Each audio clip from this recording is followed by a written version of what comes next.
Hello kaibigan, na on hold by Gcash mo due to a routine verification. Well, today pupunta tayo sa may browser and ita-type natin dito sa may Google yung submit ticket or Gcash Help Center para makapag-submit tayo ng ticket.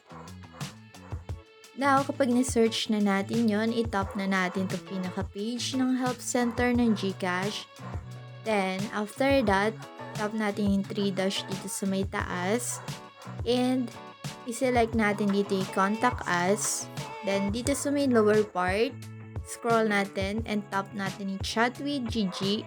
Then, ipapakita dito yung mga kailangan natin sagutan. But first, kailangan ulit natin mag-type dito ng submit ticket mismo dito sa may Gigi page. Kasi si Gigi ay computerized, so kailangan natin ng customer support na magbibigay ng tugon dun sa ating mismong problem. So, tap na natin yung send after natin mag-write dito ng submit ticket. Then, after that, itap natin itong submit a ticket para ma-open yung form. And ito yung mga kailangan natin i-provide. Then, madadagdagan yan after natin pumili ng concern category. So, kailangan accurate yung mga ibibigay natin na details dito. Mobile number ng ating account. Tapos dito mag-add tayo na additional information. So, bahala na kayo mag-form ng sentence. Pwede naman Tagalog. Then, i-screenshot ng ating problem, okay? Kailangan natin na i-screenshot. Tapos, i-upload natin dito sa my Gcash Help Center. So, dito sa may concern category, piliin lang natin yung ating problem. Scroll lang natin and itap natin itong I can't log in to my Gcash app.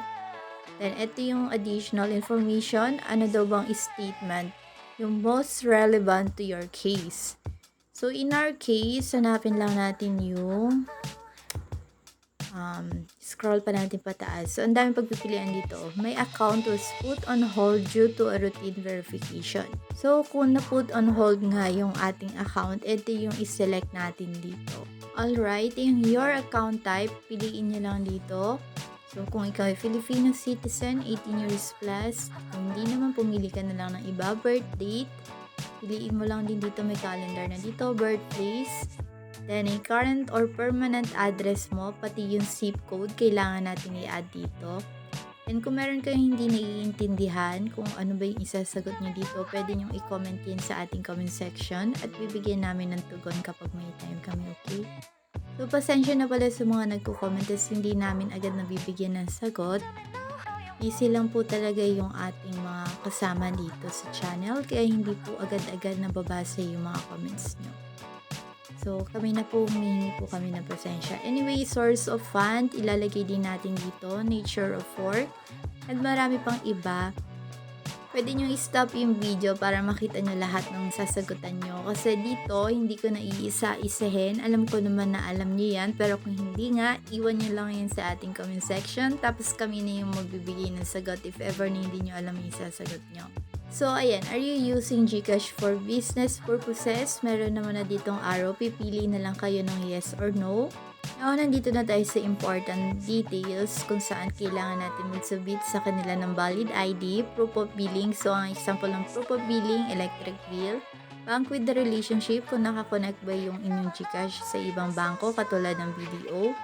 Copy of signature, pumirma lang kayo sa isang papel. Then, i-check yung box dito ng I hereby declare that the information provided are true and correct. Kapag hindi totoo yung mga sinabi natin dito or may mali tayong details na na-provide, maaaring ma-terminate yung ating account or ma-disapprove itong pagsasubmit ng ating ticket. So, kailangan din natin mag-submit sa kanila ng valid ID natin kung saan makikita yung details pero hawak natin, okay? Magsiselfie tayo. Nung kapag okay na lahat, i-add nga natin dito yung pinaka mga pictures nung mga nabanggit ko. Then, itatap na natin submit. Then, maghihintay na lang tayo ng response from Gcash.